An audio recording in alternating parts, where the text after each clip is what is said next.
Those are live pictures we're bringing you from Mlolongo, where Senator James Orengo and Johnston Muthama are visiting victims of alleged police brutality. Back to the conversation here with Soy Member of Parliament, Caleb Kositany.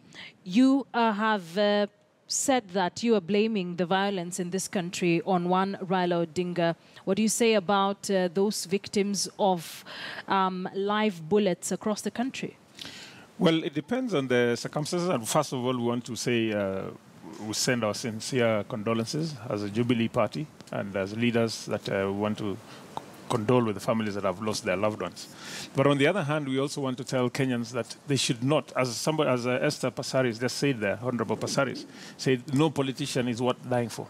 So we want to tell all those youths who are being convinced or paid to come and demonstrate, to come and throw stones at policemen, to barricade roads. Please, those are archaic things. Are you at any point going to at least condemn the manner in which even the security officials have been conducting themselves? Yes, if any death, any loss of life needs to be investigated. And we as the Jubilee Party and as government, we're going to say it needs to be investigated. If anybody is found to have overreacted or acted beyond reasonable means, then the law should take its course. But as for now, we are urging our youth not to. There's no reason.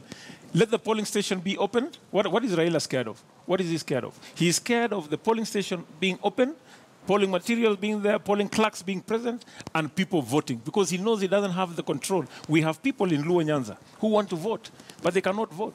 We have people who said, okay, fine, if we are allowed to vote, please do not mark our fingers, because we will be marked. But they want to vote. They want to participate, as it is enshrined in the Constitution. They want to exercise their sovereign right. But they could not do it. And what did Raila do? Because he knew they would vote, block the roads, make sure there is not a single person who votes in Luo Nyanza. Well, he has not succeeded. He has succeeded to a certain extent, but he has not succeeded fully. And we hope that he will allow the people to vote. Back to what I asked you earlier. As you condemn Raila Odinga for this, we know very well he's constantly asked his people to stay in their homes and boycott this particular election. Ask them to stay in their homes, do not show up at polling stations. Yesterday, Musalia Mudavadi, one of the principals, when he spoke just before that particular election was postponed by the IEBC chairperson, he asked all supporters in the NASA strongholds in Nyanza region to stay at home because this might be an excuse for them to be killed. Have you heard him condemn the violence? How are we? Have you heard him condemn the violence?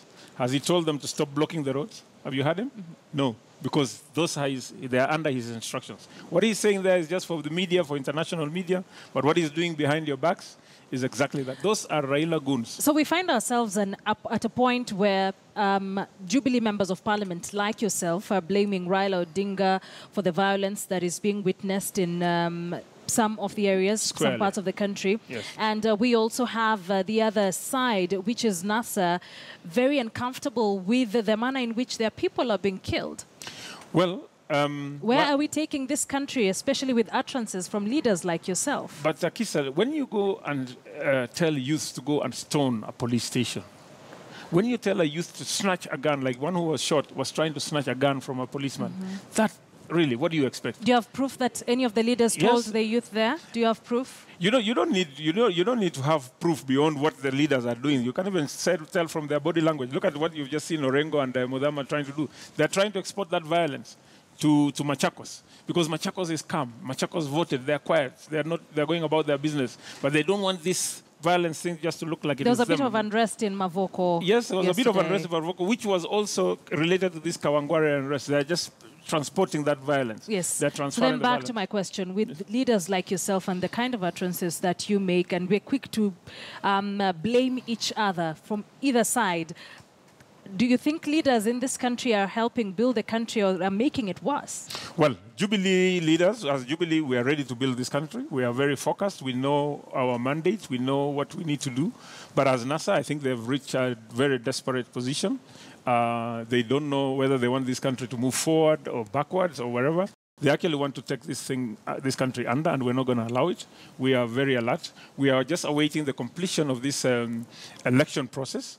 And once this election process is over, and then government takes charge the president takes charge fully, and we start running business of the country. We are also appealing to the NASA leaders. The election period is over. Let us now unite. Let us build our country. Let us wait for the next 5 years. 2022, there will be another political contest. Bring it on that time, and whoever will be on the scene, you handle him at that time. But for now, I think it is over. Raila made a very, very, very, and I would say this, a very bad miscalculation in boycotting an election. There is no recourse for boycotting an election, and no amount of violence is going to make us, as Kenyans, change our mind, because this election we are going through, we were told, first of all, that there would be no elections in October. We have held elections. We are being asked as Jubilee why there are no elections in Nyanza. There are no elections in Nyanza because they have refused IEBC to open up their offices. They have barricaded roads. They have sponsored youth. They have sponsored violence. They are not going to be beneficiaries of the violence that they sponsored and say there were no elections in 290 constituencies. They are not going to be beneficiaries. The law is very clear. So the process of electioneering period is over. We are waiting for Chibukati and his team to finish verifying and give us the results, and then we move forward as a country. Caleb Kositany, Member of Parliament for Soy, joining us here on Kivumbi 2017. Thank you very much for coming. We wrap it up at this note, but remember, we will be back at 3 p.m. as we continue giving you updates of what is happening in the country, the election period, the tallying process and verification that is happening at the Bomas of Kenya, as well as a number of leaders called press briefings. We'll be keeping you up to speed with that. I am Akisa Ondera. Have a lovely afternoon. I'll be seeing you at 3 p.m.